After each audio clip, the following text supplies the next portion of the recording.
savolga javob bering. Armon so'rayapti, siz butun yilga yakunlab qo'ydingiz. Bu yilda bizni Super Ligamiz 16 talik bo'lib, birinchi ligamiz xor bo'lgani haqida aytdik. Tarafdorlar, faqat akamasmi? Bizani rosa qiynagan, azob bergan, borishdan boshqa Hasan Turdaliyevlar umuman kiritmagan boshqa Birlashgan Arab Amirliklari bor-ku, hali uchragan urib o'tadi-ku. Mana shunaqa darajada qolib ketdi jahon chempionati. Hali maktabda a'lochi bo'ladi, hamma ko'chirardi-ku, iloji yo'q. Qisqasi, yilning eng yaxshi ayol futbolchisi va murabbiyini O'zbekistonda Madina Ametova belgilab beradi. Mana koreys millatiga mansub murabbiy taniyman. Shuni har doim Turisda finalda ko'rishdi. Yo'q, qanaqa qilib turib O'zbekistondan keyingi o'rinda yakunlagan, guruh yakunlagan jamoa finalgacha borishi mumkin. Men siz ham dushmanlik qilasiz. Men O'zbekiston finalga bormayman. Yo'q, biz zerikib ketamiz. Oxirida o'zim aytay. Siz yetmasdan bo'ladi, siz boshlovchisiz. Qiziq. Mayli, qiziq bo'lsa. Siz alohida Instagramga ketdi, 1 minut. Yo'q, o'shangisini qo'yaman. O'shani kesib olaman, Islom Odarza turib. Messi jahon chempioni bo'lgan, Ronaldo ham bo'lsa.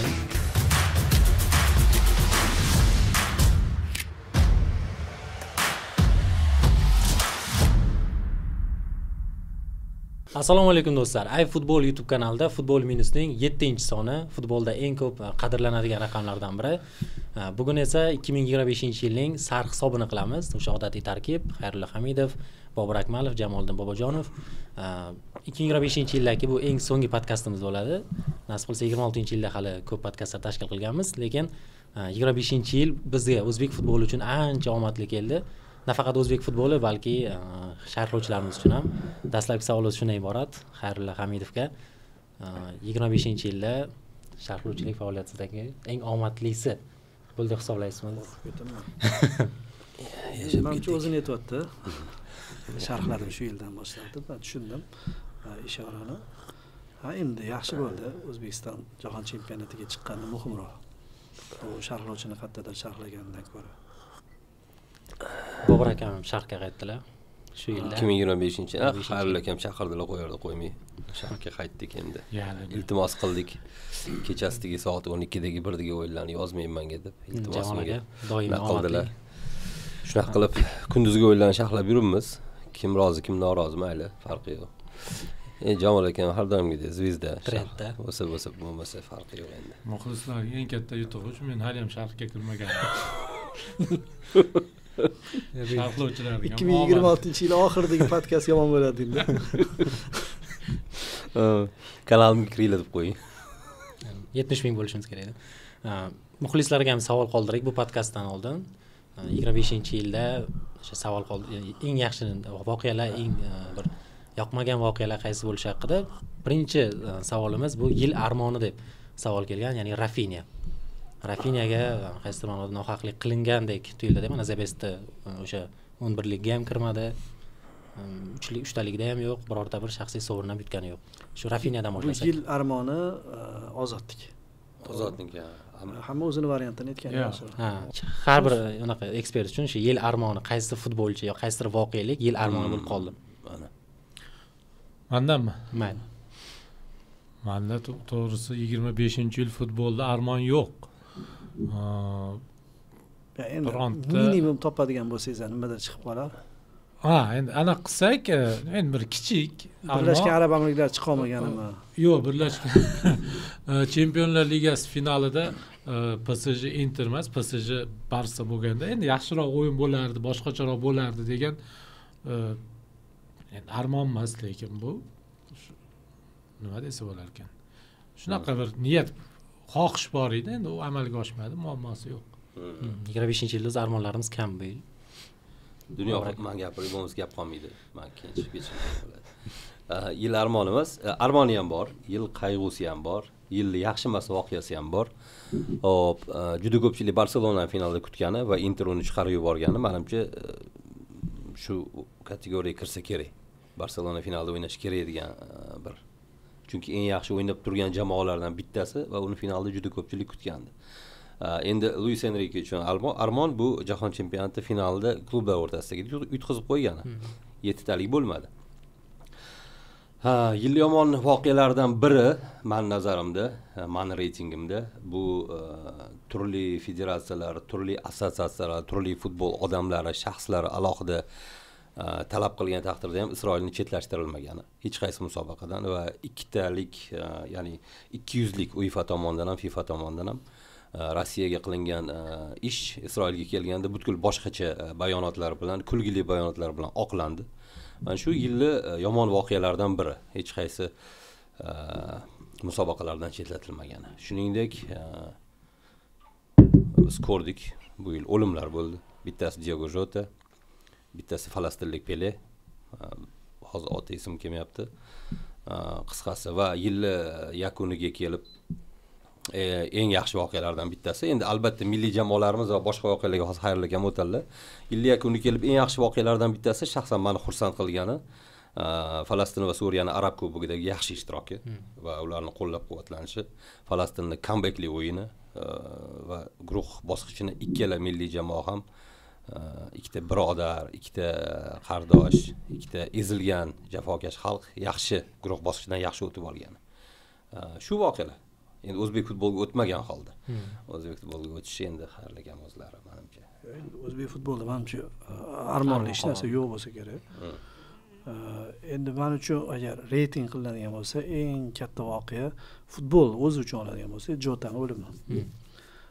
Chunki o'sha kungi vaziyatga tushamiz-da, o'sha kuni hamma ijtimoiy tarmoqlar 2-3 kun qanaqa holatda bo'ldi. Ya'ni birdaniga bitta futbolchi. Keyin Jotani o'zini tabiati ham, xarakteri ham mana shu o'limni bir darajasini oshirib yubordi.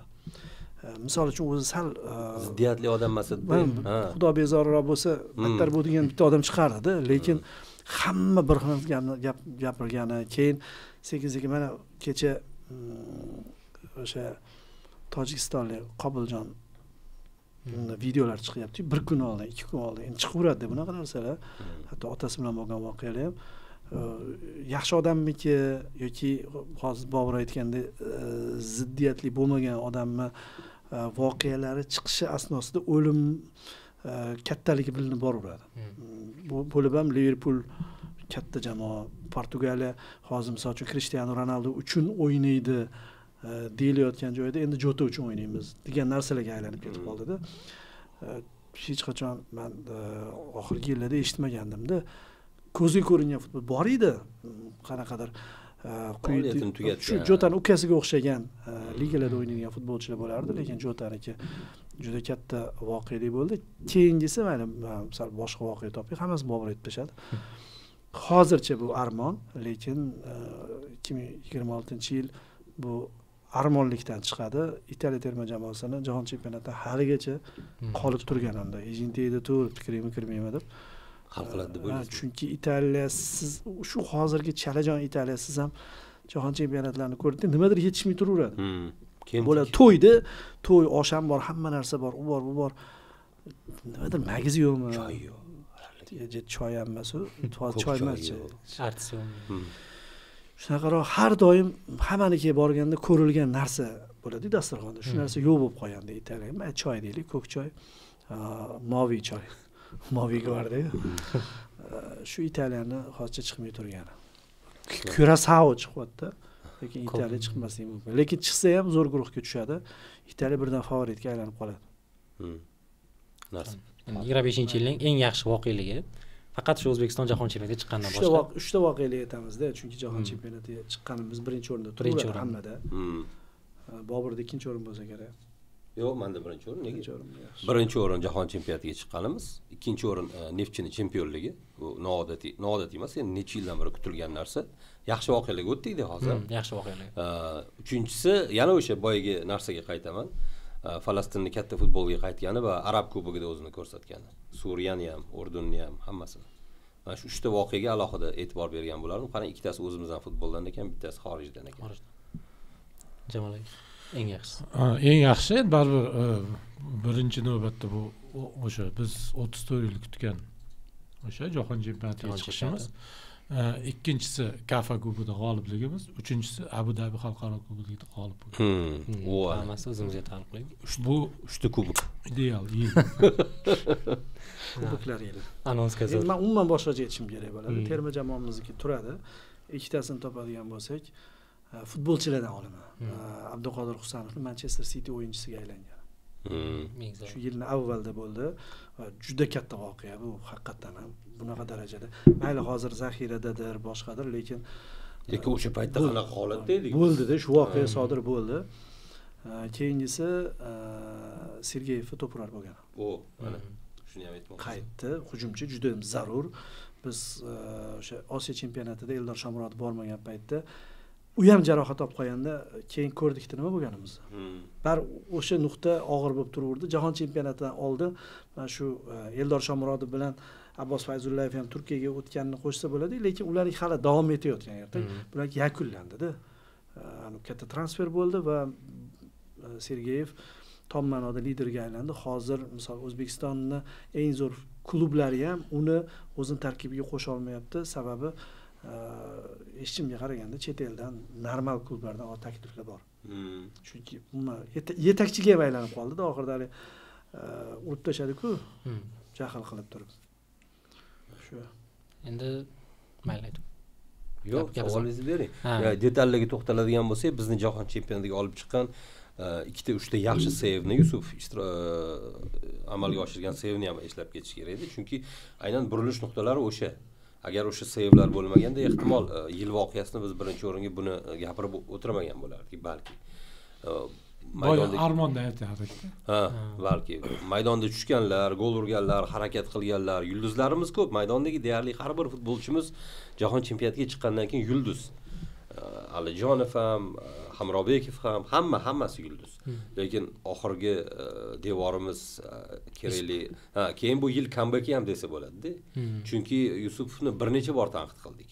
Yomon o'ynadi. O'zi ham biladi buni. O'sha formasida tushish bo'ldi. O'ziga kelayotgan to'plarni qanchasini o'tkazib yubordi. Shaxsan o'zim ham qancha tanqid qildim va milliy jamoani darvozaboni o'sha imkoniyat, boy berilgan imkoniyatlardan keyin qayta turib olgani, Sergeyevni qayta turib olgani bilan deyarli teng, o'zini tutib olgani va asosiy darvozabonga aylanib olgani. Shuning uchun menimcha bu yil ham o'zi Yusupov menimcha kuchli uchlikda ham bo'ladi, agar eng yaxshi bo'lib ketmasa, ko'pchilik shunga ovoz bermasa. Bu ham bir voqea. Agar Kapadze Navbahorga bormaganda, yil armoni bo'lardi. Siz uchun ko'proq. Yo'q, nega? Uning aloqasi yo'q. Tarafni olasiz. Yo'q, tarafni olishmi? Kapadze akam emasmi? Yaxshi, to'g'ri. Futboldan kelib chiqib gapiramiz. Xo'p, yana burilishlar haqida gapiramiz. O'zbekiston jahon chempionatiga chiqishi mayli-ku, lekin chiqishi paytida murabbiylarni almashishi, misol uchun kerak paytida Katanets kasal bo'lib qolib turib, o'rniga Kapadzeni qo'yilishi, bu oldinlari bo'lgan, murabbiy almashtirardik, lekin har doim haydab olib almashtirardik-da. Bunda majburiy burilish bo'ldi. Majburiy bo'ldi va qizig'i jahon chempionatiga chiqqandan keyin yana bir majburiy o'zgarish bo'ldi. Butun Kanavarani kelib qolganligida, murabbiylar shtabida ham shu yilni o'zida 3 ta voqea, 2 ta voqeani sodir bo'lgani ham aslida juda qiziq. Ha. Futbol plusda eshitiladi shu bor-ku. Cho'rillagan. Yaxshi-ku. Bu yerdan homiy yo'q, bemalol mana shu stolga homiylik anaqalarni qo'yib qo'yishingiz mumkin. Ichimliklarni. Yeguliklarni agar qo'yib qo'ysanglar, chapillatib beramiz. 25-yil burilishi. Savolni o'zlari Bobur aka yasab berdilar. Yoshlar o'rtasidagi jahon chempionati. Yo'q, endi yoshlar yaxshi taassurot qildi. Yilimizni boyitib berdi, lekin endi baribir yoshlar bular yoshlar. Burilishi o'sha takrorlash bo'lib qoladi, lekin o'sha yanvar oyidagi o'sha yilning boshidayoq o'sha bosh murabbiy almashishi eng katta burilish. Gap Katanisning mahorati, uning qurgan o'yini, jamoa haqida emas. Uning salomatligi bilan bor muammolar va o'sha muammolar terma jamoa o'yiniga ta'sir qilayotganligi uchun almashtirildi-da. Ishiga xalaqit berdi. Ishga xalaqit bera boshladi, bu natijaga xalaqit bera boshladi. Shuning uchun o'sha to'g'ri qaror bo'ldi. O'shanda Katanis xizmatidan voz kechilib, Temur Kapadzeni endi bir qutqaruvchi sifatida chaqirildi va Temur o'ziga yuklatilgan vazifani to'liq ado etdi deb o'ylayman. Bu o'sha eng katta burilish, eng katta buning oqibatida o'sha jahon chempionatiga chiqishimiz umuman o'zbek futbolidagi bir katta burilishdir. Balkim yillar o'tgandan keyin bilarmiz shu narsani. Keyin Kapadzeni o'zi ham yillar o'tgandan keyin o'zi ham biladi. O'sha 2 yil ichida eng yirik xalqaro turnirlarga Olimpiya terma jamoamizda va milliy terma jamoa. Fakt shuki, bosh murabbiy edi-da. Chiqayotgan paytda to'g'ri, boshqalarning xizmatini hech qachon inkor qilinmaydi, lekin u bosh murabbiy sifatida hushtak chalingan paytda qo'lni ko'tardi-da. Men shu ham bir katta voqelik Kapadzeni faoliyatida ham. Va hozir mana klubdagi faoliyatini ham boshlaydi. Endi Olimpikdagi 7sini men klubdagi demagan bo'lardim. Bir o'rtaroqda boru terma jamoa uchun qilingan-ku, baribir hammasi Olimpiya terma jamoasi uchun qilingan. U yerga olib kelingan yigitlar ana endi mustaqil butunlay boshqa daraja ko'rsatishi mumkin. Bu ham zo'r voqea. Keyin meni xursand qilgan voqea, eng xursand qilgan, esimda kutib qolibdi bor. Bizani rosa qiynagan, azob bergan, borgichdan bosib Hasan Turdaliyev bilan umuman kiritmagan boshqa Birlashgan Arab Amirliklari bor-ku, hali uchragan urib o'tadi-yu. Mana shunaqa darajada qolib ketdi-da jahon chempionati. Xor bo'ldi o'sha kunlar. Shunaqa yomon bo'ldi bor-ku. Mana shu menga juda ham yoqimli bo'ldi. Oxir yo shunaqa bo'ldiki, o'shanda qolib ketsa, bo'ldi qoldik bo'lardi. Yo, ozgina yana imkoniyat berib turib, ket deb turib, yana bermaydi-ku. Ket deb turib, yana bir tepib shunaqa qilib Iroqni olib qo'ydi-da. Hozir Iroq borishi mumkin. Chunki Iroq menimcha o'ynaydi-ku, ana ikkitasini g'olibi bilan Boliviya bilan Surinammi. Kelmasligi ham mumkin, lekin fakt shuki hozir Iroq bor, ular yo'q-da. Mana shunaqa birovga zulm qilmaslik kerak, birovga yomonlik qilmaslik kerak, bari qaytadi. Shu yil o'zida ham qaytishi mumkin. Ha, yil falsafasi. Endi mavsumni boshlanishda qilgandik, bu yil eng yaxshi futbolchisi Ozod. Yilning eng yaxshilariga o'tishdan oldin yana bitta voqeani, buni biz boshqa platformada gaplashganmiz, xususan Jamol akam bu narsani aytganlar, eslatib ketish kerak. Yillik voqealarni eslagandan keyin bu yilda bizni Superligamiz 16 talik bo'lib, birinchi ligamiz xor bo'lgani haqida aytib o'tib ketish kerak. Buni hali natijalari, aks sadosi yillar o'tib bilinishi mumkin. Bu hozir birinchisi. Bizda quyi ligani deyarli tomoshabini deyarli yo'q hozir. Yaxshi jamoani o'zi ham yo'q. Kurashni o'zi yo'q deyarli. Va Superligani boyitish evaziga u liga barbod qilindi. Men shunaqa deb hisoblayman. Kapitalizmda ali. Boylarning hisobiga kambag'allar o'ladi. Shunaqa qurbon qilindi. Bu yaxshi emas, chunki quyi ligidan yuqori ligaga kelayotganda o'sha raqobatchilar nafasini his qilib turish kerak yuqori ligadagilar. Championship bilan misol uchun Angliya Premier Ligasini solishtiradigan ikkinchi Bundesliga yoki bo'lmasa B seriya bunaqa nom yo'q hozir. Qanaqadir havaskor ligaga aylanib qolgan pastdagilar. Biz ko'rmaymiz, bilmaymiz hech qanaqa xulosa. Birorta jamoa birontasi chiqa olmadi. Agar to'g'ridan to'g'ri yo'llanma bo'lmaganda chiqa olmasdi. Va mana shu yilni haqiqiy armon. Yaxshi emas holatlardan biri deb bemalol aytsa bo'ladi. Ichki futbolimiz baribir boshqa futbol yuqori darajaga ta'sir qiladi ertaga milliy jamoaga ham boshqaga ham. Yaxshi tomoni Superligamizdagi kuchli raqobat 5-6 ta jamoani, borani hatto 7 ta jamoa kurashgan paytlari bo'ldi kuchli uchlikka. Dinamo qo'shilgan. Va oxirigacha intriga saqlanib turgani bo'ldi. Neftchi chempionligini boya aytib o'tdik. Endi bu nimalar hisobiga kim kuchsizlandi, kim yomon start oldi, u boshqa masala. Asosiysi ichki chempionatda oxirgi turgacha stadionda ham, televizorda ham juda ko'p odam ko'rgan. Shu Jamolga qo'shimcha qilsalar, bilmadim endi. To'g'ri. Buni boshqacharoq qilish kerak edi. Menimcha baribir noto'g'ri bo'ldi. Futbol professional futbol ligasida ham unaqa Superligada jamoani ko'paytirish ishtiyoqi yo'q menimcha. Bu o'sha klublarning xohishi, futbol jamoatchiligi. Endi jamoatchilik deganimizda o'sha oqsoqollar deymiz-ku, murabbiylar, boshqa behazil. Ular doim bizda baribir hozirgacha juda ko'p murabbiylarimiz o'sha sobiq ittifoq futbol metodikasida tarbiya ko'rganda, ularda o'yin ko'p bo'lishi kerak va bu o'sha qotib qolgan tizim, ikki davrali o'yin bo'lishi kerak deydi-da. O'yin har o'yinga mukofot kerak. Mukofot kerak. Keyin nimaga murabbiylar har doim bunga ovoz beradi? Hozir professional futbol ligasidagi o'sha Superliga jamoalarining murabbiylarini to'plab yana ovoz o'tkazib 18 ta qilinglar deydi. 20 ta qilinglar deydi, 22 ta qilinglar deydi. chunki biladi, ayniqsa o'sha chempionlik uchun kurashadigan jamoalarning murabbiylari bor-ku. Ular biladiki, aniq biladi, hamma jamoa teng kuchli emas.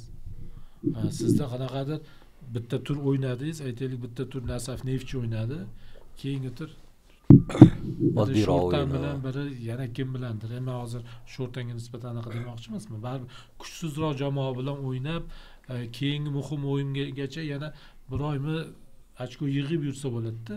O'shanda unga anaqa ketmaydi, masalan. Har turda siz durang o'ynab yo mag'lubiyatga uchrasangiz, jamoaga bosim kuchayadi, murabbiyning ishdan ketib qolish ehtimoli baland. Bu yaxshi bo'ladi. O'sha bir paytlar o'sha hali yurtimizni iqtisodi hali bu darajaga yetmagan paytda, o'sha 90-yillarda Oliy Ligada o'sha 18 ta jamoa ham bo'lganda. 20 ta ham bo'lgan jamoalar. 20 ta ham bo'lgan. Mana Neftchi chempion bo'ladigan davrlar edi. Neftchi va uning bolalari klubi bo'lardi. Atlaschi Marg'ilon, Temir yo'lchi Qo'qon, Sementchi Quva, O'zdonju. O'zdonju mayli, keyin u bunga.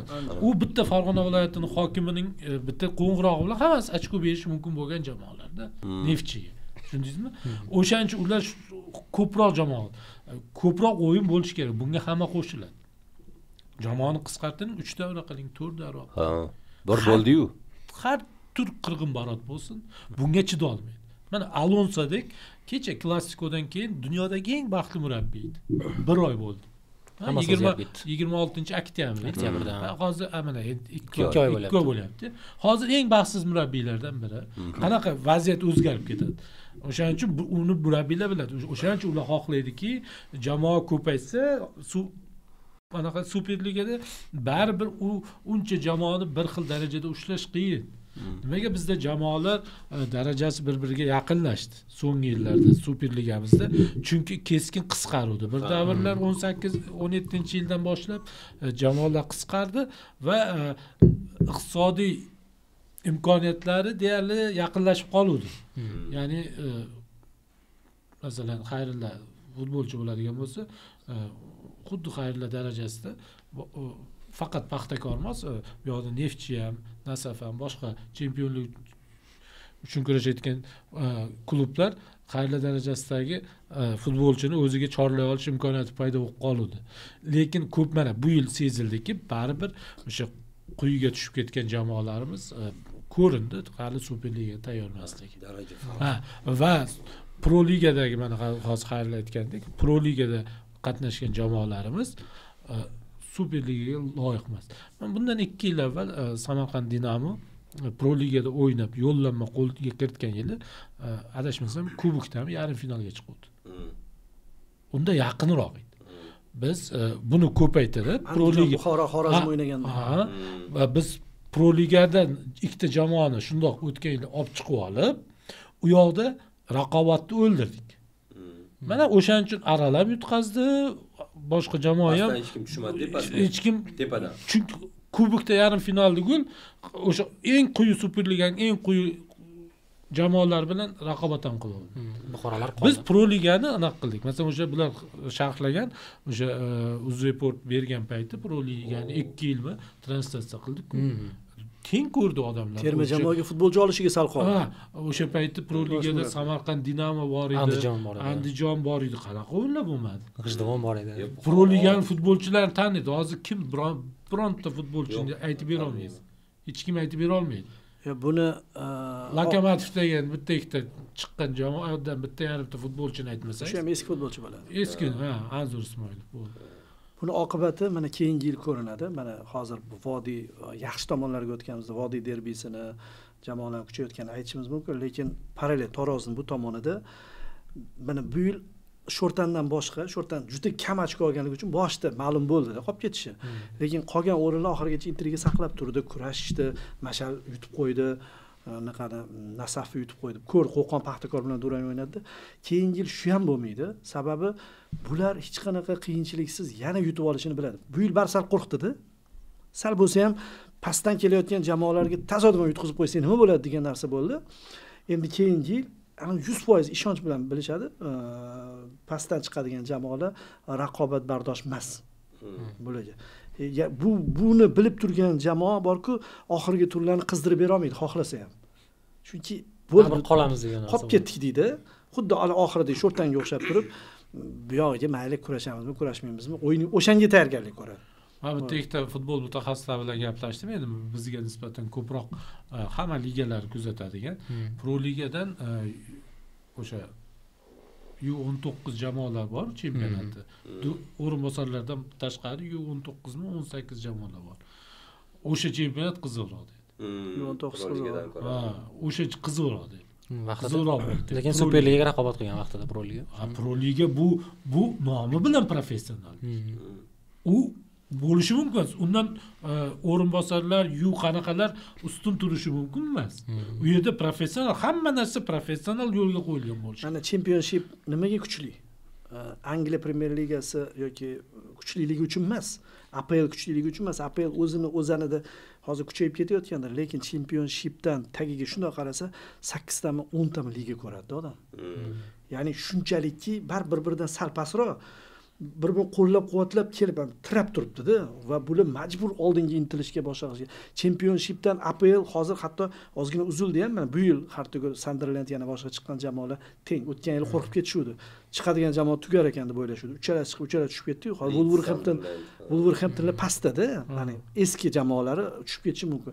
Demak, Championshipda ham hali raqobat bo'lishi uchun Championshipda pastki jamoalarni ham aytishimiz kerak. Kecha misol Realga ham, Barselonaga, ayniqsa Atletico Madridga ham 3-divizion vakillari oxirgi o'rindagilar qarshilik ko'rsatdi. Mayli bitta o'yinda bo'lsa ham, bitta o'yinda qila olmaydi bizda hozir. Birinchi liganing jamoasi bitta o'yinda qilish kerak edi, o'tish o'yinda qila olmadi-ku. Xotirjam men bitta o'yinni ko'rdim, misol uchun. Hali bu shu bilan tugaydi, 1-0 edi, 1-0 tugadi. Buxoroning o'yinida adashmasam. Uyga borib o'ynadi. Muxlislar shunaqa aziyatda, endi kuchi yetmagandan keyin kuchi yetmaydi. Bitta o'yin sakrab berishga Luni qaytarmaganda Alonso ishdan ketdi oxirgi daqiqalarda. Yutib ketardi talaveradi. O'sha tomoni bor. Faqatgina o'sha ligani o'zi emas demoqchiman. Pastki ligalar ham bir-biriga raqobat qilib turib, xuddi futbolchilar ham o'rinbosarlar bor, o'rinbosarlardan U19 bor. Hammasi bir-biriga raqobat qilib turib, asosiy tarkibdagi futbolchilar joyini yo'qotib qo'yishdan qo'rqib o'ynaydi-yu. Ligalar ham shunaqa. Bizda endi hozir bilma, keyingi yillardan boshlab turib pastki jamoalarda aniq qo'rquv degan his yo'qoladi. Tepa uchun bo'veradi, kurash bo'veradi, lekin buni Bobur aytgandek boya qayerdadir anaqasi beriladi. Javobi beriladi. Zaxiraga o'tirib qolgan futbolchilar asosiy bilan raqobat qila olmasa, xuddi shunaqa narsa yuzaga keladi. Ha, davom eting boyagi mavzuyingizni. Nimadir demoqchi edingiz? Yaxshilarini aytmoqchi edingiz. Yilning eng yaxshi futbolchi, jamoa murabbiylarini aytmoqchi edim. 25-yilda. Hamma o'zini har xil dunyo bo'yichami yoki? Yo'q, dunyo futbol bo'yicha. Ikkalasini olaylik. Mayli, o'zbek futboli, men futbol olamida eng yaxshi murabbiy, eng yaxshi futbolchi, mana bugun jamoa. Bugun 20-dekabr, endi qachon efir qo'yasiz bilmayman, ertaga bo'lsa 20 bo'ladi. Bugun O'zbekiston futbol assotsiatsiyasi so'rovnomani yakunladi. Bugun soat nechida? Soat 8dami, 7da yakunladi. 8da. O'sha so'rovnomada belgilagan futbolchilarimiz aytaman. Men shaxsan bularda boshqacha fikr bordi. Endi ayollar futboli boshqa anaqalar haqida to'xtalib o'tirmaymiz. Bonmatiga o'tib ketmaymiz. Chunki ayollar futboli menimcha hammamizda bir xil. Kim Madina qaysini aytgan bo'lsa, o'shani belgilab bergan. Men har yil shunaqa qilaman. Madina Ametova degan singlimiz bor, sport telekanalida ayollar futbolini kuzatib boradi. Undan so'rab olib, kuzatib bormasa ham bo'lmaydi, chunki shuncha odamga yetish kerak. Kuzatmasa, hali maktabda a'lochi bo'ladi, hamma ko'chirardi, iloji yo'q. Qisqasi, yilning eng yaxshi ayol futbolchisi va murabbiyini O'zbekistonda Madina Ametova belgilab beradi. Mana koreys millatiga mansub murabbiy taniyman. Shuni har doim narsa ekskluzivchi. Kim yaxshi bo'lmoqchi bo'lsa, ayollar futbolimizga baribir rahmat aytishimiz kerak. 23 yillik tanaffusdan keyin birinchi marta Osiyo chempionatiga yo'l oldi bu yil uchun. Mayli ular tanimasak ham Avstraliyada mart oyida qoq Ramazonning o'rtasida Osiyo chempionati bo'ladi. U yerda omad tilaymiz. Juda bir go'zal, latofatli Pribaltikadanmi bosh murabbiy kelgan. Ayollar jamoamizga Katerina Ramazonda terma jamoamiz. Qisqasi Katerina xonimga ham qisqasi jamoa tomosha o'zbekcha, eski o'zbekcha gapirsak, Katerina xotun. Xotinga ham omad tilaymiz. Yilning eng yaxshilar, so'zsiz. Men uchun yilning eng yaxshi futbolchisi bu O'tkir Yusupov. Men o'tgan yil ham O'tkir Yusupov uchun ovoz berganman. Bu yil ham ovoz beraman. Keyingi yil ham ovoz beraman. Chunki jahon chempionatida aniq o'ynaydi-da. Shu shunday davom etsak, menimcha ko'p ehtimol keyingi yil ham ovoz beraman, xudo xohlasa. O'tkir Yusupov. Hech qanaqa Abbos, Abduqodir, Eldorni ikkinchiga belgiladim, adashmasam. O'tkir Yusupov endi menda kim belgiladi shu intriga bizda. 3ga Hojakbar belgiladi. Hojakbar shu uchalasi. Bo'ldi, futbolchilarni to'xtatamiz. Shu intriga bilan ketsin. Ur. Siz uchligingizni belgilaganmi? Bilmaydi, ko'ryapsizmi? Har doim har xilda fikri. Yo'q. Bugun boshqacha bo'lib qolishi mumkin. Izohlab ham berib ketaman. Izohlash shart. Chunki O'tkir Yusupov qo'ymagansizni izohlash shart. O'tkir Yusupov qo'yish majburiyat emas-ku, hammada. Yo'q, men demoqchiman, buncha Jamol chiqish qilgandan keyin 3 yilga qatorasiga ovoz bergan, tasavvur hali kelajak uchun ovoz berilgan odamni qo'ymagansiz-da. Hali bunaqasi ham bo'ladi. Agar O'tkirga bermagan bo'lsangiz izohlaysiz. Balkim yozma ravishda ham. Tushuntirish xat. Mayli, kim izohla ayting. Bu majburiyat emas-ku. Qarang, boshlovchi bo'lmasangiz qiyin-a.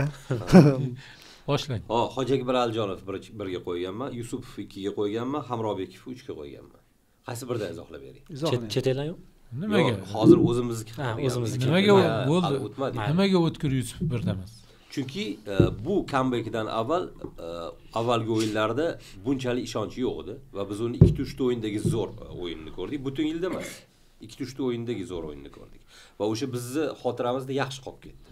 To'g'ri, u boya aytib o'tgandek hal qiluvchi zarbalarni qaytardi, sevlarni amalga oshirdi, lekin undan avval tanqid qilinayotgan formasi yaxshi emas edi va buni o'zi ham menimcha bilgan edi. Xuddi Abduvohid Ne'matov qanchalik o'zini bilgani kabi, bu ham bilgan edi. Bir stress paytiga tushib, keyin chiqdi. Va bu ko'tarilib olgani o'sha hal qiluvchi 2-3 ta o'yinda bizga yordam berdi. Alijonovda butun bir yil tekis bo'ldi. Orada bir jarohat oldi. Ammo unda proval degan narsa bor, ko'rishcha. Unaqa narsa bo'lmadi va u men nazarimda biz bir 2-3 yil avval zo'r formada o'ng qanotni butunlay o'ziniki qilib oldi deganimizdan ham yaxshiroq yil o'tkazdi. Finalda ham gol urdi. U faqat finalda butun ichki chempionatdagi agar gollarni ham eslaydigan bo'lsak, reydlarni eslaydigan bo'lsak, eng yaxshi gollari va muhim o'yinlardagi gollarni eslaydigan bo'lsak, deyarli bir xil qatorda. Va nima uchun Hamrobekov eng ko'zga ko'rinmay va ko'p mehnat qiladigan yigit. Va ko'pchilik e'tirof etmaydi bu yigitni. Hammamiz tilimizda gol uradiganlar, hammamiz tilimizda ko'proq kamerada ko'rinadigan yigitlar-da. Hatto darvozabon ham mana sevlari evaziga, Shomurodov gollari evaziga, boshqa Sergeyev mana ichkarida zo'r bo'ldi, to'pirar, shubhasiz uni ham birga qo'yish mumkin edi. Lekin Hamrobekov juda ko'pchilik nazaridan chetda qolgani uchun men bu yil uncha-muncha o'yinlarda Hamrobekov kuzatdim. Stadiondan ham kuzatdim, televizordan ham kuzatdim. Usiz o'yinlarda bizning markazimizda oqsashli bo'lganini ko'rdim va uchgan o'yinda xotirjam, Otabekni xotirjam o'ynagan Shukurovni. Qanotlarimizni xotirjam o'ynagan. Hamrobekov tozalagani, butun qora mehnatni qilayotgan yigit, xuddi bir paytlar Diarrami, Makalelemi, Sennami shu kabilar o'xshab orqaroqda qoladi-da, shu planda qoladi. Ko'rinmas futbolchi bo'lardi. Shuning uchun shu yigitning mehnatini e'tirof qilgim keldi, hech bo'lmasa uchlikka kiritib. Qolganlar men aytib o'tgan futbolchilar hammasi aslida uchlikka loyiq bu yil. Endi men ham izohlayman. Nimaga O'tkir Yusupov birinchiga qo'yganim? Sababi hozir Bobur aytgandek, O'tkir Yusupov 2-3 ta o'yin emas, balki Eronga ketib turib, Eronda ham terma jamoamizning o'yinlariga qadar juda ko'p penaltilar qaytardi. Va Jamol boy aytib o'tdi, o'tgan yil uchun ham qo'ydim. O'tgan yilning ikkinchi qismida ham yangi yilga o'tar paytida esimda o'sha O'tkirga rahmat deyish kerak deyilgandi. Katanis ham hatto o'zingizlar metodinglar. Chunki u olib chiqdi. Yo, u ushab turdi 16 ochko bilan turdi-ku, Kapadze kelguncha. Katanisni yanaqasini saqlab turdi yuzini. O'sha tomondan O'tkir Yusupov haqiqatan ham eng muhim figura bo'ldi. Men birinchi o'ringa qo'ydim uni. Ya'ni yil davomida ko'rsatgan o'yinini aytyapman. O'sha Eronda ham boshqada. Chunki Eronga ketishdan oldin u hattoki ko'z muolajasini ham o'tkazgan. Bu yoqqa borgandan keyin baribir Eron bilan edi-ku hisob-kitoblarimiz. U yerda menimcha penaltidan umuman qo'yib yormadi. Mana shu yil u penalti ushlash boshladi-ku anaqadan keyin. Milliy jamoadami? Milliy jamoada boshlagandan keyin u yoqda ham 4 dan 5 ta penaltini qaytardida, Eronda ham. Ya'ni u legioner sifatida ham o'zidagi, ya'ni yuksalishni o'sha terma jamoaga bog'laganligi uchun ham katta yillar o'tkazdi deb o'ylayman. Shu bir, ikkinchi o'ringa Eldor Shomurodov qo'yaman. Sababi u terma jamoamizdagi o'yinlar har doim menimcha dunyodagi O'zbekiston terma jamoasiga eng stabil futbolchi bo'lsa kerak, hali plankani qo'ygan, o'shandan tushmaydi. Penalti ura olmagan o'yinda ham juda ko'p mehnat qilgan bo'ladi, lekin u Romada ham mana shu yarim yil, aynan shu yil asosiy tarkib o'yinchisiga aylandi. Juda ko'p gollar urdi va oxirida ham muhim, biz borganimizda ham asosiy tarkibda maydonga tushdi va Romani Yevrokubok anaqa zonasiga tushishiga sabab bo'ldi. Juda pastda edi Ranieri kelguncha. Ya'ni yilni oladigan bo'lsak, to'liq katta mavsum o'tkazdi deb o'ylayman. 3-o'rinda unda ham milliy jamoa ishtirokida, lekin 2-3 stressli o'yinlar bo'ldi, agar eslasangiz. O'shanda ham bar eng zo'rda. Mana misol Eldor Shomurodov bo'ladi-ku, o'z odami futbolchini darajasi bo'ladi-ku. Men bir paytlar aytardik, hali o'zim aytardim. Ronaldo braziliyalik yomon o'ynadi, lekin shu o'yinda bar Rauldan yaxshi o'ynadi derdim-da. Misol men qo'shilmagan bo'lardim. 1-2 o'yinda hatto bosh murabbiy ham tanqid qildi, xayoli futbolda emas deb. Ya'ni o'zida 2-3 ta bir yarim oy, bir oy stress holati bo'ldi. Kafada yaxshi o'ynamadi. Kafada jiddiy sanamayman, mayli. Kafan o'zi qanaqa. Undan keyin xayolini yig'ib, anu reinkarnatsiya deydi-ku. Men misol o'sha Rimga borgan paytimiz terma jamoamiz dardida turganligi, boshqa darajada. Hamma narsani shundan keyinga bog'laganligi bu muhim. Kafada hali bu mavsum boshi edi. Ya'ni jahon chempionatiga chiqish necha yillik orzuyimizni bir siz reja qo'yasiz-ku, uni bajargandan keyin qanaqadir ozgina o'zbekcha aytgansiz, расслабиться qilasiz. Eldorda o'sha davr bo'lib qoldi. O'sha davr Kafaga to'g'ri keldi va sentyabr boshi ham og'ir kechdi. Masalan, o'sha Bashakshehirda ham qachondan stabil gol ura boshladi. Oktyabrdan boshladi. U o'sha jahon chempionati o'sha hal bo'lgandan keyin bir 3 oylik o'zida qanaqadir endi bo'shashish qanaqadir chillik qildi deydi-ku. Bir maza qildi. Hammada bo'ldi. 7 ta futbol jarohatlab tashladi-ku. Lekin Romada ham zo'r o'ynadi mavsum yilni boshida. O'sha Ranieri ishonib turganida. Bu jahon o'sha Romadagi eng yaxshi davri o'sha bizning jahon chempionatida eng muhim o'yinlarimiz oldidan bo'ldi. May oyiga to'g'ri keldi. Bu mavsumning oxirgi o'yinlari. O'sha 2-3 yilda zo'r o'ynab berdi-da, haqiqatda Abboslar bilan. Endi 3-o'rinda haqiqatdan ham o'sha Amirlikdagi o'yinimiz va Qatar bilan Toshkentdagi o'yin davrimiz o'yinimizda Eldor o'zining yildagi eng yuqori anaqasida edi. Endi Eldorning yoshidagi futbolchilar mana shunaqa to'g'ri taqsimlab olgani ham o'zi Eldorning yutug'i. Aytaylik, yozda zo'r bo'lib bironta o'yin yo'q. O'yin bor paytida boyagi qanaqa bo'lishi qoladi. Uchinchisida menda rosa talash bo'ldi ichimda. Ichingizda. 3-o'rin juda muhim sanaladi. Yo'q, men qarangda, endi bu joyda insoniy tabiat, xarakterlar bilan turib tahlil qiladigan bo'lsa, 3-o'ringa shuncha talash. Sergeyev bu tomonda. Go'zallik, u ham qaytishga kiradi, lekin umumiy joziba boshqa bo'lishi Alijonov. Uchinchisi yana bitta bordi. Baribir ming katta jamoaga o'tgan bo'lsa ham bor-ku, zo'r o'yinlar, epizodlar ko'pda Husanovda. Yil davomida u Reelsda eng ko'p aylangan futbolchi bo'ldi, bunday qarasa. Hozir bir tushirib qolsa ham qilib beradi shu ishlarni. Shpallar demaylardi. Shu tomondan shu uchalasining ichida men baribir insoniy qaytishi, og'ir, juda dard. U futbolchini o'zidan so'rash kerak-da, nimalar bo'lganini, boshqasini va milliy chempionatimizda to'prar bo'lgani ham bor. Paxtakor eng muhim gollar. Oldin Sergeyev menga haqiqiy straykerdek tuyulardi. Hozir Harry Kane simonani hamma ish qildi-da. Juda ko'p Paxtakor o'yinini sharhlashimga to'g'ri keldi. Sardor ham bo'ldi, yetakchi bo'lib turib urushdi. O'sha boya taqsim deydi-ku, o'sha narsalarni his qilib turib, oxirgi kuchini ishga solib turib, butunlay boshqa darajaga chiqa oldi-da va hamma yoshligida chiqqan paytda kutgan-ku, o'sha kutilmalarni hozir ijrosini bajarayotgandek. Benzema bo'lib berdi. Ha, men shuning uchun 3-o'ringa Sergeyev tanladim. Jamshid Iskandar qo'ygansizda o'ylabman. Eng qizig'i endi go'zallikda uchalamizda ham men hozir e'tibor berdim. Yo'q, mayli borlar bor, muammo yo'q. Abduqodir Husanov yo'q. Menda sal qoldi. Abduqodir uchalamizda uchlikda ham yo'q-da. Sizda Alijonov bor-a? Sizda yo'q. Menda 3-o'rinda Alijonov yo'q. Menda 3-o'rinda Alijonov. Yusupov, Shomurodov, Alijonovda. Yusuf Shomurodov, Alijonov. Sizda Yusuf Shomurodov, Sergeyev. Menda Alijonov, Yusupov, Hamrobekov. Yevropanikini aytsangiz. Dunyoniki. Dunyo. Yil davomida. Yevropaga o'tib ketib qoladi dunyo desa. Yil davomida men anaqaga bergan bo'lardim baribir. Yo'q, O'zbekistonning murabbiylarini ozgina aytib ketdik. Yo'q, Yevropani O'zbekiston bitta aytib ketaveramiz. O'zbekistonlik va Yevropachilarnimi? Yilda endi Usmon oldi masalan, Sebastian oldi, oltin to'pni ham oldi. Mening sovrinimga muhtojlik joyi yo'q. O'shaning uchun birinchi o'ringa Lamin Yamal qo'yardim. Baribir endi yilni qizitib berdi menimcha. Nafaqat maydonda Neymar ikkalasi yozdi ham qizitib berdi. Hamma dunyoning eng normal futbolchilari Amerika maydonlarida ter to'kib yurganda ular Amazonkalarni qattadir anaqa mototsikllar haydab kayf qilib yurishdi. Keyin yaxtalarda har xil tadbirlar o'tkazib qizitib berdi. Keyin 2 marta qizini almashtirdi. Bu yoshda bu ham yaxshi, katta yaxshi natija qizitib berdi. Qizitib berdi. Va oxiri u xoladan ajrashib, mana yana futbolga qaytib qoldi. Qaytmasa bo'lmaydigan Qaytmasa bo'lmay qoldi. Butun dunyo tashvishga tushdi. Klassikodan keyin. Nima kasalligi ekan o'zi?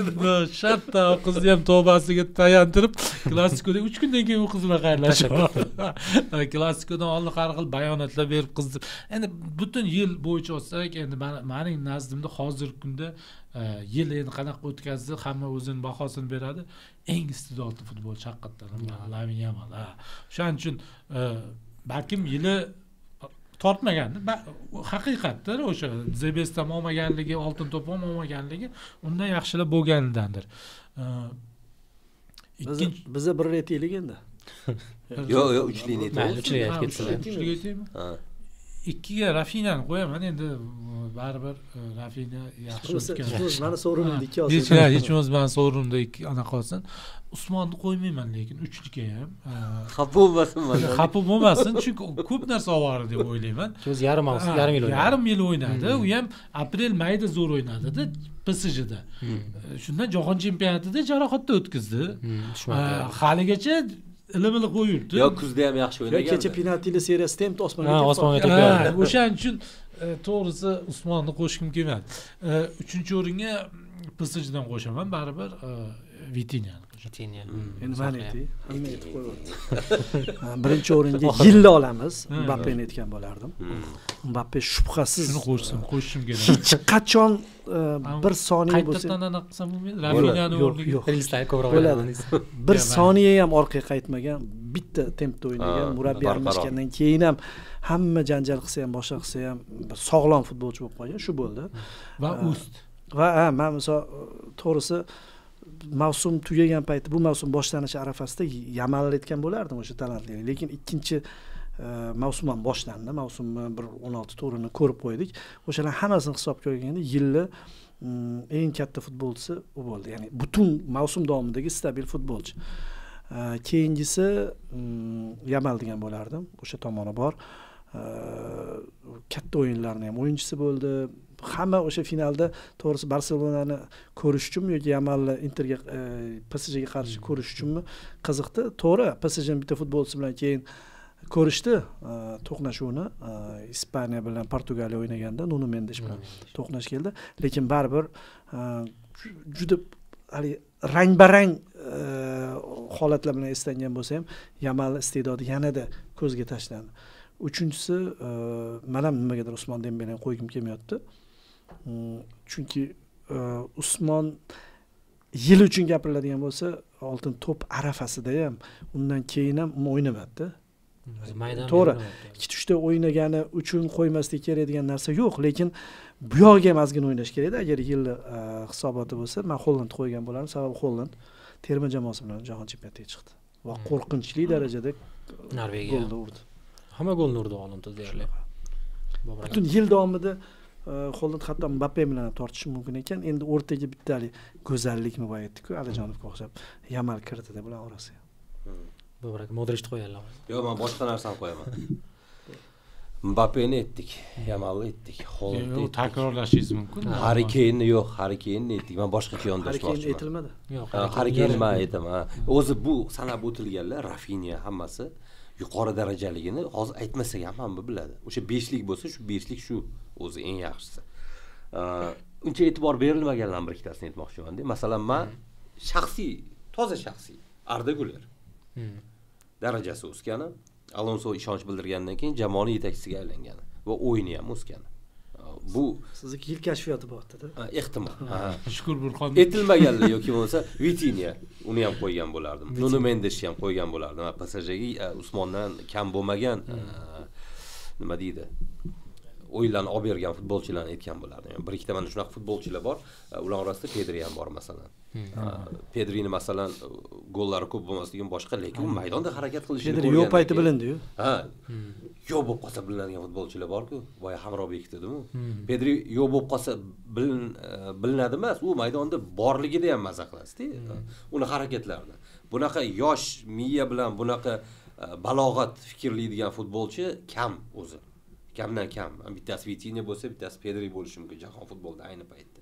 Mana shu sal e'tibordan chetda qolganlarni aytkim keldi-da. Men bular mega yulduzlarni o'rin qo'yib beringchi. Aynan shulargami? Ha, xohlaganingizga. Ha. Vitinha, 1. Pedri, Güler. Gülerda yıldız yaxshi o'ynamayaptimi? Yıldız yillar oxiriga borib zo'r o'ynashni boshladi. Ikkinchi yarmida. Murabbiylarni aytadigan bo'lsak, Murabbiylar. ham o'zbek futbolida, ham bo'ldi. dunyo futbolida. O'zbek futbolida so'zsiz so'nggi yillarning eng yaxshi murabbiyi, umuman o'tgan yil ham ovoz berdik, bu yil ham ko'p ehtimol g'olib bo'ladi. Temur Kapadze birinchi o'rinda. Eng yaxshi murabbiy. Endi baribir jahon chempionati yo'llanmasida eng katta mehnat qilgan murabbiy bo'ldi. O'shaning uchun Temur Kapadze yilning eng yaxshi murabbiyi deb ovoz berdim. So'zsiz hech qanaqa shubha, boshqa variant ham yo'q edi. Ikkinchi o'ringa Abramov qo'ydim. Abramov jamoasi menimcha yog'och medaldan boshqa hech narsa olmadi. Yog'och medal yo'q medal. U ham hali yog'och demasam xursand bo'lar. Yo'q. Abramov bilan Rafinhasi qutqarib qo'yasiz. O'rinlarda. Abramovga berdim chunki yilimizni qizni berdi. Masalan, Dinamo, lekin afsus hech narsasi qoldi. Masalan, Eng katta intriga bo'ldi. Paxtakor bilan yarim finalda penaltilar seriyasida o'tkazdi-da Paxtakorga. Penaltilar seriyasi, ya'ni O'zbekiston Kubogi sohibi bu yil bironta o'yinda Dinamoni yutolgani yo'q. Toza o'yin vaqtida yutolgani yo'q. Vitse-chempion deydi. Vitse-chempion va Superligada ham baribir oxirgi turgacha imkoniyati bor edi. Hattoki sal omadi kelganda kumush medal ham olishi mumkin edi. O'shaning uchun va bunaqa resurslar bilan men yaqinda bir xabar e'lon qildim, masalan, juda o'rtamiyona Superligada o'rtamiyonalardan past ekanda, yillik anaqa 10 talikdan past. 10 talikda past, 10 talikka kirmas ekan budjeti bo'yicha. Lekin bunaqa va avgustdan beri futbolchilari na mukofot pullari, na maoshini olmayapti. Shunda ham shu medallar uchun kurashganligi, kub uchun kurashganligi bu endi bu yerda balkim nafaqat Abramov, butun Dinamoga bir hurmat yuzasidan Abramovni 2 ga berganman. 3-o'ringa baribir Tojiyevni qo'ydim, Kamoliddin Tojiyevni. Chunki Paxtakor tarkibi bo'yicha karrasiga hamma jamoadan kuchli edi. Karrasiga. Ikkinchi davrada. Ayniqsa ikkinchi davrada. Ikkinchi davrada. Lekin o'shani ham jamoa qilish bor, qila olmaslik bor-da. Portugaliyalik ukamiz shunday jamoani rasvo qilib berdi. Fonseca shogirdi bo'ring, otini ham yil boshida shunaqa qilib berdi. Endi Kamoliddin kelib shu jamoani mavsumda Paxtakor uchun qutqarib qoldi desak bo'ladi. Jamoani o'yinni topa oldi, kubok oldi. Barqarorlik keldi, oqibatda kubok oldi va 2-o'rinda oldi. Va keyingi yilga menimcha chempionlikka eng favorit jamoa Paxtakor. O'shaning uchun Kamoliddin Tojiyevni men 3lik deb qo'shdim. Bobur etsin o'zbek futbolidan yo'q endi jahon futbol bo'lmasa mayli jahon o'zbek futboli futboli uchta ha bu uchta ayting man qiynalib qoldim Deyarli bir xil. Arda Guli hozir qiynalib qolgandim. Zaytullayev birga qo'yasizda Sizlar aytgandan keyin men ha qiynalib o'sha uchun man o'shancha indamay turibman sizdan nima keyin takrorlayman. 1 2 Xo'p, uchligimiz bir xil ekan Jamol aka, faqat o'rni boshqa ekan. Vadim Abramov qo'yganman birga. Jamol aka ham aytgan narsa. Resurs javob bermasa ham 4-o'rinni olgani uchun. Qolganlarda resurs bor edi. Kapadzeda ham bor edi. Tojiyevda ham bor edi, Berdiyevda ham bor edi, Levchenkoda ham bor edi. Va ulardagi resurs yo'q edi Abramovda. Va bu yilda o'zida bunaqa o'yin ko'rsatishi va katta jamoalar bilan zo'r o'yinlar o'ynashi kutilmagan edi. Endi Abramovdan kutganmiz, ammo bu darajada jangovarlikni emas. Aynan shu boya bir ikkita futbolchi kelganda shunaqa ta'rif berildi, ya'ni yo'g'idan bor. Yo'g'idan bor qilgani uchun. Bolta sho'rva. Ha. Yo'g'idan bor qilgani uchun birga qo'ydim. Bordan bor qilganlik keyingi o'rinlarda turibdi o'zi. O'sha Kapadzeni 2-o'ringa qo'yganman. Butun yil davomida tillarda bo'ldi u, qanaqa lavozimda ishlagan, oshti to'xtalib o'tirmingiz natijalariga. Tojiyev 3-o'rinda.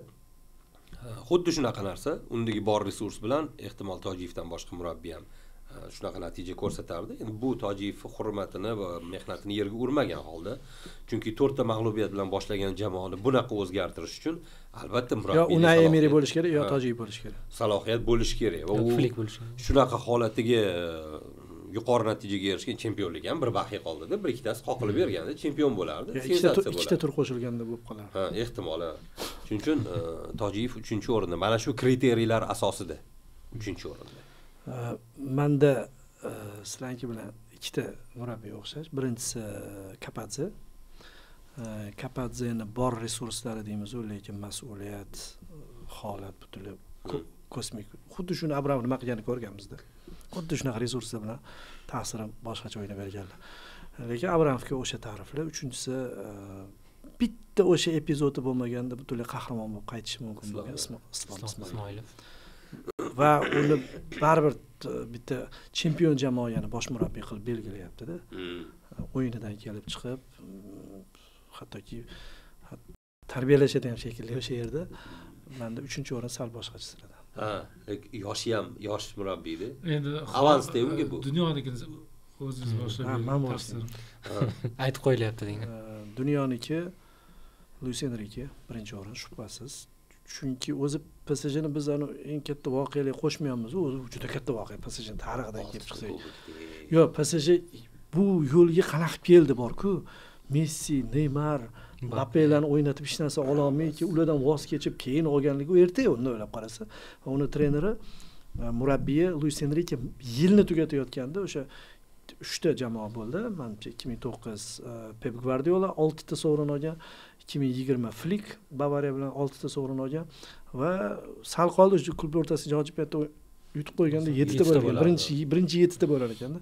Luis Enrique 1-o'rin, 2-o'rin Hansi Flick. Chunki o'zgarishi hamma ko'rdi, nima bo'lganini.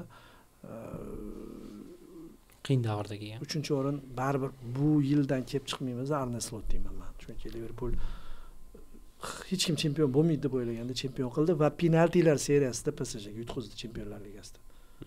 O'sha agar penalti seriyasida o'tib ketib qolganda balkim Liverpool butunlay boshqacha darajaga chiqib ketardi, lekin bu oxirgi yillarni qo'shmayapman. Oxiridagi voqealar endi Newcastle ham yutqizganda finalda. Lekin bar oxirida yana o'zgartirib oldi. Hali jamoa afsonasi bilan qanaqa muomala qilish kerakligini ko'rsatdi. Bu tomonlarni hisobga olganda Slot hech bo'lmasa 3 taga kiradi.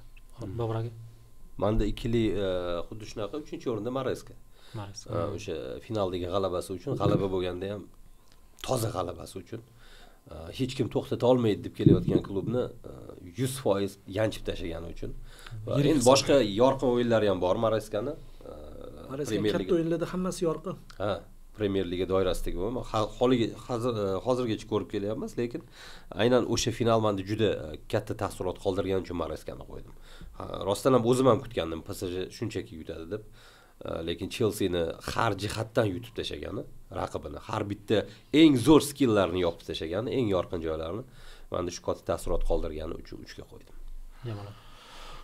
Endi 1-o'rin baribir Luis Enrique, chunki masalan jahon chempionati bo'lmadi, Yevropa chempionati bo'lmadi. Chempionlar ligasi g'olibi baribir endi birinchi o'rin. Ikkinchi o'rin men anaqani qo'ygan bo'lardim, baribir Flickni. O'sha chempionlar ligasida to'g'ri men anaqani chiqolmadi deb boya bir afsuslandim. Barselona PSG bilan boshqacha o'yin bo'ladi deb.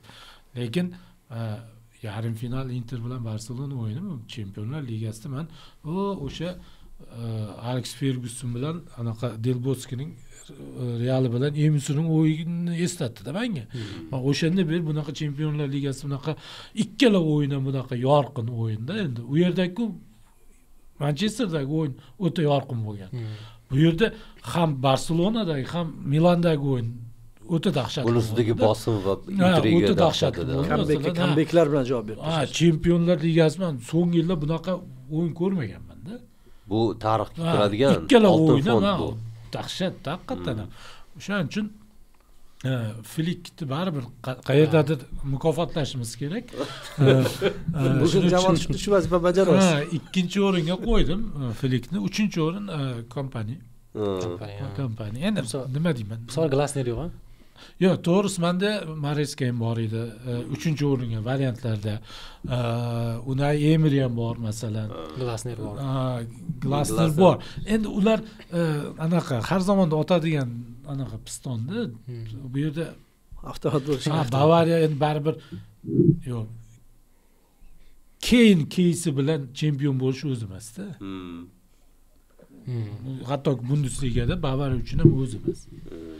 Va ko'p ehtimol bu yil kecha Arsenalga uchragan mag'lubiyatiga ko'p aniq qilmanglar, hali bahor kelsa ko'ramizda. Musaila ham qaytsa jarohatdan, o'ta qo'rqinchli jamoa qo'shildi. Yo'q, endi formaga kirib olsa, kompaniya o'ta qo'rqinchli jamoa tayyorlayapti. Mayli, endi oxirida bitta savol bilan tugataylik. Savolni o'zi bilan tugaydimi? Javob qisqa javob. Bu savol bu haqida gapirilmasa, podkastga sarlavha ham qo'yish qiyin. 2025-yil yakunlandi, 26-yilda biz Ronaldo va Messini oxirgi marta katta sahnada ko'ramiz. Shunaqa deb o'ylayapsiz? Katta sahnada oxirgi marotaba ko'ramiz. O'zbekiston qo'yaveradi o'ylayapsizmi? Portugaliya. Men boya e'tirof etilmaganlar deganda shu ikkalasini ham aytmoqchi edim aslida. Ikkalasini shu yoshda turib har ne tanqid qilgan bo'lsak ham o'zining chempionatida rekord urayotgani bu to'g'ri, chempionatlar yaxshi chempionatlar emas yoki pastroq chempionatlar, ammo o'zini har doim ommaga ko'rsatib turgani shu yoshida ham ikkalasi. Hindistondagi safar. Dahshat, Kalkutta. Kino o'ynayapti. Shularni deb qancha dasturlar. Lekin Bobur bular shunaqa ko'p mukofot olganki, ya'ni umuman eslamasam birov o'zlari xafa bo'lmasligi kerak. 50 yoshga kirib ham 50 ta gol uribdi deb har gapirib qo'ymasa xafa bo'lishadi ertaga. Gap so'z bo'lib ketadi, to'g'ri. Kommentariyani o'yladi shekilli. Xo'p, ayting, 26dan nima kutilmalarsiz? Kutilmalarsiz. Bular uchun oxirgisimi? 3ta kutilma. 26-yilda 3ta kutilma? 3ta hammasi. Yo, 3ta bo'lishi. 3likdan 3 kutilma deb qo'ysa bo'larkan. Yo'q, buni o'ylab ko'rish kerak. Bu o'ylaydigan savol. Agar kimdadir tayyor bo'lsa, aytib turinglar. Men ayta qolaman, mayli. Kutilma O'zbekiston terma jamoasini yaxshiroq ishtirok etishi. Guruhdan chiqishimiz bir narsa bo'lib, o'sha palakat bosib shunaqa bo'ladi. Men otib tashlaring hayvonlar deb qo'ydim-ku men. Kongoning o'rniga Nigeriya ham bor. Bormasligi mumkin, bormasin iloyim. Shu Yangi Kaledoniya boradi bir narsa bo'lib, o'sha o'yinda nimadir bo'lib qoladi. Bitta o'yinimiz hech bo'lmasa zapasda bo'lish kerak edi, 3 ochko uchun. Lekin baribir 3 ta o'yin o'ynaymiz. Eng muhimi kuybol deydi, ana mashhur 3 ta o'yin o'ynaymiz. Boshqalar tomosha qiladi. Mustaqil hamdo'stlik davlati men bitta bizamada, boshqa emas. O'zbekiston ishtiroki, keyin Ukrainada imkoniyat bor. Play-offda u. Jahon chempionatidan faqat shu. Keyin baribir to'g'ri aytib o'tdi. Chorak finalda o'zaro o'ynashi mumkin ekan. Messi bilan Ronaldoni qarigan variantidan bir o'ynasin, ko'raylik. Kimdirlar shuni ham ko'rgisi kelayotgan bo'lsa, nimadir kemtik bo'lib qolib ketgan bo'lsa, u ham sodir bo'lsin. Keyin nima Chempionlar Ligasi, yana nima bor o'zi? Bo'ldi. Bu yog'iga endi birorta klub. Milliy chempionatimiz vodiydagi kurashda. Vohaga ham borsin. Bir-birini vodiy birinchi ikkinchi turlar qanaqa bo'lar ekan o'zi? Boshda har turda bitta derbi bo'lishi mumkin-da, juda yonib ketishi mumkin. Mana shu 3 ta kutilmam bor. Kutilma. kutilmani 3 ta endi sanash qiyin endi hozirdan. Niyatda endi bular kutilmani. Orzu. Afrika millatlar kubogi. Orzu, maqsad. Afrika millatlar kubogi bo'ladi yaqinda o'sha yerda. O'sha yerda Muhammad Saloh chempion bo'lsin. Yo'q, turnirlar hammasi masalan Chempionlar Ligasi o'tganligidek qiziq bo'lib bersin. Masalan, bu beradi deb o'ylayapman ham, Xudo xohlasa. Keyin anaqani boshlamasa bo'ldi. Ba'zi futbolchilar jahon chempionatiga o'zini ayab boshqa. Endi unga hozir unaqa qilmaydi-ku. O'shaning uchun Chempionlar Ligasi ham mana bu top 5 liga o'sha oxiri qizitib bersa kim chempion bo'lar bo'lmaydi. Endi Bundesligada aniq kimligi boshqalari qizitib bersa yaxshi bo'lardi. Milliy jamoamizning yaxshi ishtiroki, nafaqat 3 ta o'yinda ishtiroki, biz qanaqadir bir mazmunli, bir bozorbob futbol ko'rsatilsa yaxshi bo'lardi. Deylik, hali Yevropa chempionatida Avstriya ko'rsatdi, bilasizmi? Qanaqadir biz baribir zamonaviy futbol o'ynab ko'rsatishimiz kerak. Gap natijada emas. Biz o'sha pressing, yuqori pressing qilib, to'pni kerak joyda ushlab olib, qanaqadir futbolchilarning bor mahoratini, o'zbek futbolining potensialini ko'rsatadigan o'yin qilib berishimiz kerak-da. Hisobdan qat'iy nazar. Masalan, biz guruhdan chiqishimiz mumkin. Biz 2 qavatli avtobus qo'yib, lekin deyish mumkin-da, ko'rgan odam yaxshi deyish mumkin. Ko'proq shu 2 qavat qilsa chiqa olmaymiz deb o'ylayman. Yo'q, shu yaxshi deyish mumkin-da, futbolimizni ko'rib. 5 minutdan keyin esdan ham chiqib ketish mumkin-da. Taassurot qoldirmaydi odam. Taassurot qoldirmaydi. Undan nimadir qilib bir yaxshi taassurot qoldirib Portugaliyani yutibman. Anaqa bo'lish kerak. Endi o'shanga kelyapman. Biz Portugaliyani yutamiz, Xudo xohlasa. Mana hozir ko'pchilik chorak finalda Messi, Ronaldo to'qnashuv deyapti-ku. Aslida o'zbek futboli dushmanlari mana shular. Ular chorak finalda to'qnashib bo'lish uchun O'zbekiston aniq Portugaliyaga yutqazish kerak-da. Men shunaqa xohlayapman. O'zbekiston guruhda 1 oladida, Portugaliya 2 ni olib, ular faqat ko'rishsa finalda ko'rishadi.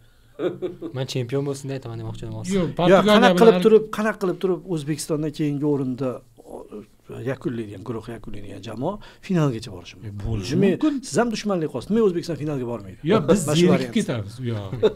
Biz chorak finallarda, Xudo xohlasa, o'zimiz muvaffaqiyatimiz o'zimiz ko'tara olmayapmiz. Shu atmosferadan tashqariga chiqib nafas nima bo'lyapti o'zi? Deb boramiz. Karasiyaga yarim finalda yutqazib qo'yamiz. Kurasan. Musiyalarni ham musaylama kazzob deb bilasizmi? Men kurasan dedi, bor. Yeydigan bor. Qisqasi, men to'g'risi xohlayapman ikkalasini qaysidir bosqichda. Lekin bu O'zbekiston zarariga bo'lmasligi kerak-da. Messi bilan O'zbekiston bilan durang o'ynab ham bo'lishi mumkin, nima siz? Mayli, ish qilib Messi bilan Ronaldo jahon chempionati agar qaysidir bosqichda Argentina Portugaliya to'qnash kelishini xohlayapman va juda katta umidim ikkalasi shu jahon chempionati so'nggisi bo'ladi degan anaqam bor, umidim bor. Endi ikkalasiga ham ishonch yo'q-da. Ertaga o'yin tugagandan keyin taqsirim juda chiroylisiz, mana qomatingizga qarang, sakrashingizga qarang, yurishingizga qarang, Kalkuttada haykalingiz bor desa, bular Hindiston chempionati ham o'ynab yuboradi. Bular bu Laporta aytdi-ku, men sizlarga anaqa men Putin bilan anaqamanmi dedi. Maduro-ku, bular unaqa demaydi-da. Hali ham zo'r ekanman, asal ekanman deydi. Yana shartnomani cho'zib oladi. Tramp ham fikrini buzib yubordi, Ronaldo borib. O'shaning uchun umid qilaman, ikkalasi to'qnash keladi va ikkalasi uchun ham bu chempionat so'nggisi bo'ladi. Maliki 3 ta milliy jamoaga oid hech qanaqa klub yo musobaqalar emas. Birinchisi Italiya milliy jamoasining jahon chempionatiga chiqishini kutaman. Orzu qilaman, niyat qilaman, muxlislik qilaman. Italiya jamoasi chiqsa, Kimtik jahon chempionati bo'lib qoladi bo'lmasa. Ikkinchisi o'rni almashtirib qo'ysa ham bo'ladi, farqi yo'q. O'zbekiston milliy jamoasining shu 4 ochko bilan guruhdan chiqishini kutaman. 3 ochko etsam bo'lmas, 4 ochko bilan guruhdan chiqishini. Demak, Kolumbiyani yutish kerak-da, chunki keyin qiyin bo'ladi yutqizib qo'yib boshda. Farq. Endi men realistroq qaradim, maksimalist emas, realistroq qaradim.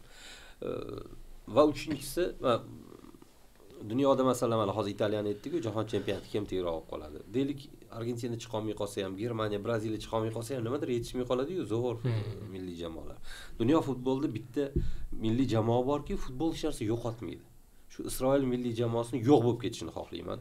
Umuman hamma musobaqalarda va tag-tugi bilan va insoniyat hech narsa yo'qotmaydi. Shu ban degan narsa shu yil joriy etildi. Jahon chempionati yo'q-ku. Yo'q, ban demoqchiman. Barcha turnirlarga ban qo'yilishi. Shu davlatning o'zi yo'q bo'lib ketishi. Ha, nasib bo'lsa shu yo'g'on bo'lib ketsin, xalqaro turnirlarni chetlatilsin, shu niyatim meni. Shu 3 ta kutilmam, 3 ta milliy Yaxshi jamoa. ham shunday futbol o'ynash bilmaydi. Niyatni almashtirsak bo'ladimi? Bo'ladi. Yo, qo'shimchasiga Ukraina bilan Turkiyani ham chiqishini xohlayman javob. Lekin ular ikkalasi bitta yo'ldada jamoa. Niyat ko'p bo'ladi. Bittasi qolib ketadi. Yo'q, Ukraina bilan Turkiya bitta yo'lda emas. Bitta yo'lda emas. Yo'q, bitta yo'lda emas, aniq.